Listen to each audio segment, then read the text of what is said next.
All Truth here, and today we're starting a new series actually called MVP Odds Quarterback Edition. Today we're going to be going over who has the best MVP odds out of all starting 32 quarterbacks. So we're going to break this up into 3 episodes. This is our first part out of 3, and we're going to basically go over which quarterbacks have the best chances to win the MVP, not based off of talent level, but based off of what their chances are to win the MVP. I want to do something a little different compared to most people. So without further ado, let's get into part 1.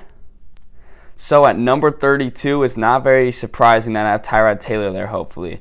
Tyrod Taylor, he's older. He's not like a bad quarterback. He's just kind of average. And we all know that we want Justin Herbert to start. Chargers fans, anyone, the young guy always gets the nod. And so Justin Herbert's the more talented quarterback. He just may not be ready. But Tyrod Taylor just will not receive an MVP vote. Like, count my word for that. Dwayne Haskins at 31. Dwayne Haskins just isn't a very good quarterback. He's on a really bad team. The offense especially is just not very good. And so Dwayne Haskins, he really struggles a lot. What I've noticed in like making decisions, because he comes from Ohio State, and Ohio State, they didn't ask him to do that much. He had so much talent around him. He could do a one-read system, and he could get away with it. And so even though the competition was decent at Ohio State, the competition is a lot harder in the NFL, and they're going to be reading his eyes all the time. He doesn't have the nuances like some of the other quarterbacks in the NFL, and so that's why Dwayne Haskins is at 31.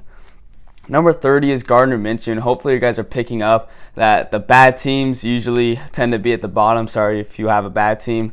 But you have to win games, and Minshew actually did a decent job with what he had last year. But count my word for this, he's a really fun guy, but we don't get to vote who wins MVP. That's up to the officials in the NFL. And so basically Minshew, they won't be winning any games this year, even if he does start, which he probably will. They have no one else behind him anyway.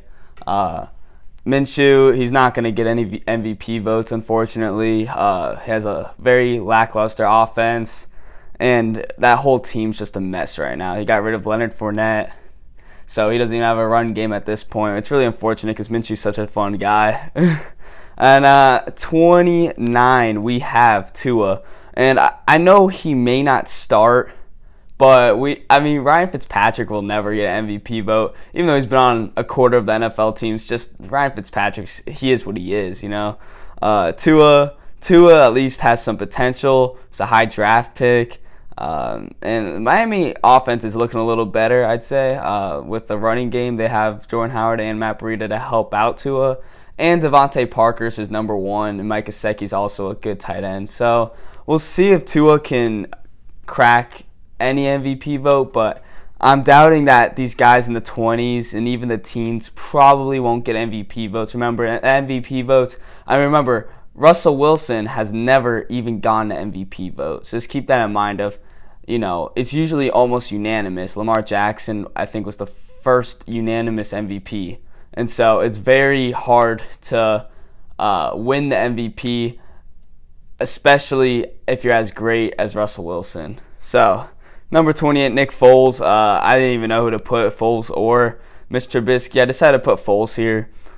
Nick Foles is a really fun guy to watch, just like Minshew. But the Bears' offense is, unless it surprises us, it's not very fun to watch. They don't throw the ball deep. That's really what Nick Foles is good at. It's one of his only good traits.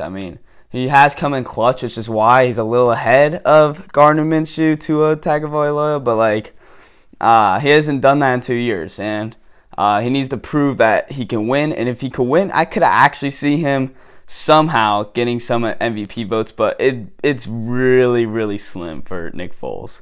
27, Teddy Bridgewater, again, just not a superstar by any means, not a flashy player, really safe kind of quarterback. He doesn't really like to throw the ball deep. And as an MVP, you're the most valuable player. He's not going to carry his team. We all know Christian McCaffrey really carries that team. And so Teddy Bridgewater, he's not going to get an MVP vote. Number 26, Drew Lock. Drew Lock, interesting player. I had him a little higher, actually, because I think his offense is just really good this year. He has so much talent around him, and he's young, so I could definitely see him possibly having some type of MVP vote. but I'm not sure. I mean, I'm not sure that like he would even be the guy to get on his team. He's still not a great quarterback. It's just the fact that he has so much talent around him. He might get some good stats is what I'm kind of looking at. Sam Darnold at 25. The only way Sam Darnold gets this is if the Jets have some type of winning record, go to the playoffs. That team's horrible. He has no one to throw to.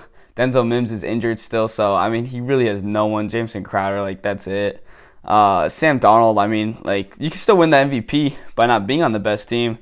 It's just really hard. He has to win. I don't know how he's gonna win with that team. So 24 through 21. So I put Joe Burrow at 24. As a rookie, you kind of have a little bit of an advantage. I remember Patrick Mahomes basically in his rookie season, because he took that first season off, he popped off for 5,050, and so that was insane. So technically, you can win it in your rookie year, and I think you might have a little bit of an advantage. All that excitement and that potential factor really helps you, I'd say. Joe Burrow, we don't know what he's gonna be like. I know that Cincinnati Bengals O-line is just god awful. It's horrible. His receivers are pretty good. I think I saw the depth chart. They got T. Higgins, A.J. Green, Tyler Boyd, who's also like a pretty reliable receiver. So he's got some help in that standpoint. He doesn't really have an O-line though. Joe Mixon definitely will help him.